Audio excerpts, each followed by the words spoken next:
nowhere fast.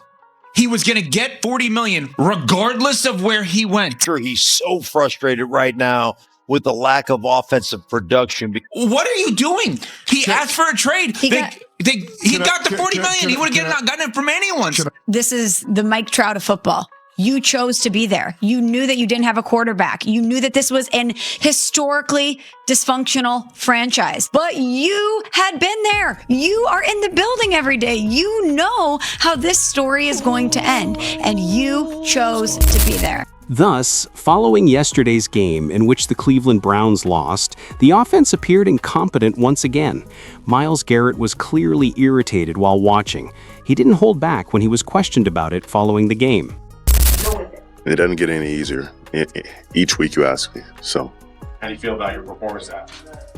Does the loss diminish how you feel about your performance today at all, I guess? I would throw the whole performance away for a win. He asked them for a trade. They're going nowhere fast. He was going to get $40 million regardless of where he went. Yeah. I think about your team, the Green Bay Packers. Right. Micah took the $40+ million that he has earned, going to a team that he knew already had a quarterback. When you take the $40+ million, by the way, more than a quarterback, it's a playoff team he went to. Yes, a young ascending playoff team with a good coach. Myles Garrett should not turn down $40+ million. But when you take $40+ million for a team that doesn't have a quarterback, you're going nowhere fast. I'll just pause it there, because that's a pretty narrow-minded and short-sighted way of thinking. And no professional athlete, including football players, thinks that way. Every practice they attend, every drop of blood, perspiration, and tears they shed, and every moment of team spirit they share with their teammates, and not only with the front office. You can't say the Cleveland Browns haven't been trying, despite how awful they have been. There have been quarterbacks in the structure. Baker Mayfield has been in the building. Deshaun Watson received one of the largest contracts in NFL history from the owner, who went out and offered him guaranteed money.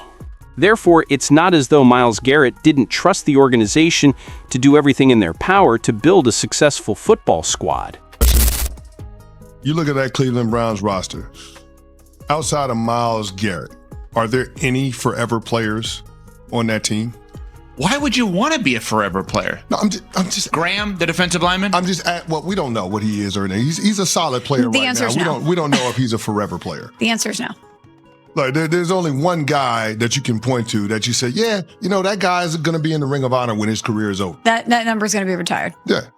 There's only one guy on the team. You got to remember that you want to win games. The goal is to be able to get to the point where you can compete for championships consistently. But the NFL is also an entertainment product. They don't have a face of the franchise quarterback. Their face of the franchise is Myles Garrett. So if you move on from him, if you're Jimmy Haslam, what are you selling? What are you selling now?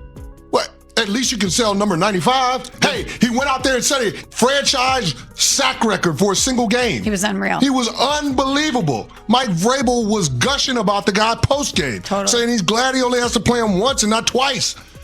Myles Garrett is unbelievable. You got something that everybody in the NFL wants, which is maybe the best defensive player in the league. And he's been that for the better part of the last decade. That's why they don't want to move on from him. So I would agree with you that it was in the best interest of the football team in moving the program forward to trade Myles Garrett this offseason. But where I will push back is I don't think it was in the best interest of the overall entertainment product. Therefore, I have a serious issue with what he's attempting to say here because it contradicts everything that fans and other media figures have been saying. When it comes to professional athletes, they simply take the money without caring. What can I do for you? Are you ready, Jerry? I'm ready. Just want to make sure you're ready, brother. Show me the money. Therefore, when you say something like that, you have no idea how the fans are meant to be delighted while Myles Garrett, one of the best defensive players in history, is making history while wearing a Cleveland Browns uniform. You have no idea how to keep them entertained. Why don't you entertain? Are you not here for this reason? That really bothers me since winning isn't the only aspect of enjoyment. Not everyone can win. Consult John Stockton. Consult Karl Malone. Speak with Charles Barkley. Every sports league has a long list of players who have been the backbone of their team and who will be inducted into their organization's Hall of Fame despite never winning. However, they did their job, which is the only thing they did and the reason they were paid. Fans wanted to come out and spend their hard-earned money to see him, so they did their job.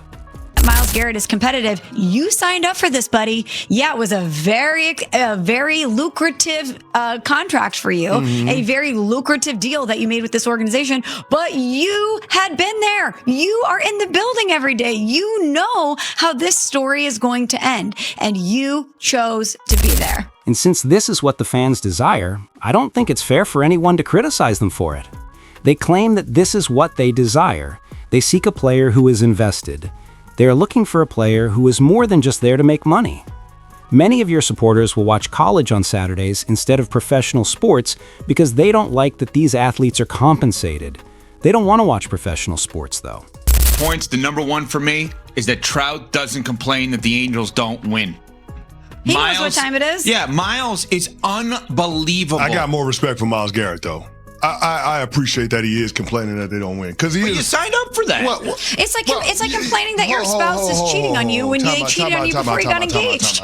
You knew they were cheating. Time out. We're getting too hyperbolic because you're saying that he signed up for that, and I get the history of the Cleveland Browns, but every player goes into every season believing that there is a path for his team to be more competitive than the general public thinks. Many people, like me, believe that Myles Garrett is one of those players. Therefore, he has every right to get angry when his team doesn't perform as he believes they ought to. Therefore, Myles Garrett is playing his role, since there would be a bigger problem if he just collected his paycheck and sat around acting as if nothing was wrong, as some people believe he should. Because if people weren't already talking after yesterday, they most certainly are now. Tell me with a straight face that you don't even want to see Shedeur Sanders anymore. Fine, you go right on ahead. I don't think a single Browns fan could do it anymore. 216-474-0092. And I know, drink his bathwater, Ken. Yeah, I'll drink that guy's bathwater over all this that I just saw yesterday. That's an abomination. Well, now let me make sure. Safeties on intentional grounding. It's just stupid. The intentional grounding. Stupid football, and I'm not going to deal with stupid football. I can't watch this offense anymore because the issue is that usually I go off on some crazy tangent because I don't think the guys care. The weird thing is I think they care, and I can't guarantee it's going to be any better with the other guy, but at least it's a change and I'll be somewhat entertained. I know I'll be entertained.